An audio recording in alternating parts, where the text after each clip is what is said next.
It's always a pleasure and an honor to be standing next to the championship of the world, the champion of the world, the baddest man at 155 pounds. I haven't seen you since Japan. I missed the second Frankie fight from home.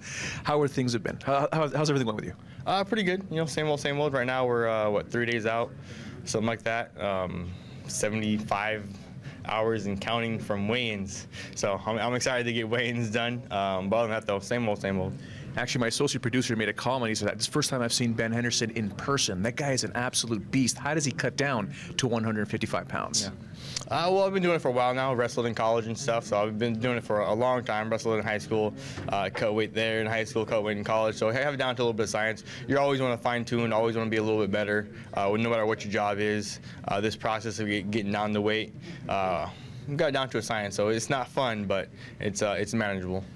Taking on Nate Diaz. Now, Nathan is obviously one of those fighters that likes to use his range, different type of boxing style. When you take a look at what he brings to the octagon, is his striking and jiu-jitsu that, not rudimentary, but the most dangerous part of his game, wrestling, really you don't have to concern yourself with? No, I say he's actually pretty dangerous everywhere. His stand-up, he throws more kicks than people realize. He has very good hands, very good boxing. His jiu-jitsu, of course, we all know is very dangerous. With him, you could be losing the entire fight, be down, and in the third round, 3 minutes in, he's still just as dangerous with those submissions as he was in the first round. He snaps. You make a small mistake, leave your arm 1 inch too far this direction, and he'll snap a triangle on you and he'll put you away. Those kind of submissions you definitely gotta be aware of, keep an eye out for. Other than the obvious, the one thing that Nate brings to the table is his incredible pace that doesn't want to go away. Do you think he can sustain it for 5 rounds? Do you think it's something that you planned for and said, you know what, we can go 10 rounds and do this? I think all the fighters at lightweight, they all bring a very high pace. Frank Yeager brings a pretty high pace. Nate Diaz brings a high pace. Everybody brings a high pace. That's kind of what we do at the lightweight class.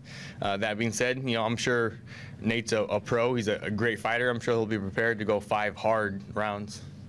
One thing that we broke down on UFC Central was the importance of leg kicks for Ben Henderson versus Nate Diaz. Is that something that's got to be set up properly with a guy like Nate Diaz who does like to step forward on that lead foot? Well, I think it's something you definitely have to set up. You can't just go blindly. A lot of guys say the same thing about takedowns. Oh, yeah, just go in there and take him down, and you have to set up your takedowns.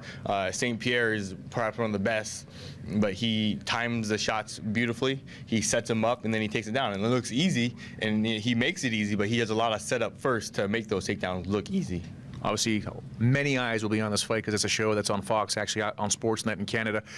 Do you want to make a statement in this fight as opposed to the last 2 fights? They did go 5 rounds. Do you want to look at this fight and say, you know what, I need to finish this guy because I want the whole world to see who Ben Henderson is?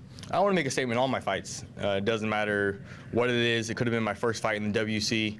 It could have been my first time on pay-per-view, first time main event. It doesn't matter. I don't care. Fight in the back of a 7-Eleven. I always want to make a statement. I always want to be special in my fights. I always want to end them. That's the way I fight. I fight to end fights. I fight to beat guys up, period. That being the case against Nate Diaz, having the last 2 fights, title fights, be decisions, I don't care, whatever. I'll take a decision.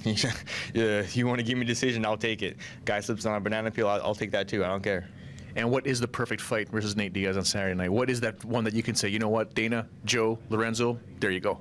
Obviously, if you can get an end, if you can get a submission, if you can get a knockout, that'd be the ideal way to finish most fights, any fight. Thank you very much for your time. Yeah, no problem. Thanks. Here he is, the champion of the world at 155 pounds, Benson "Smooth" Henderson, taking on Nate Diaz, UFC on Sportsnet Saturday night.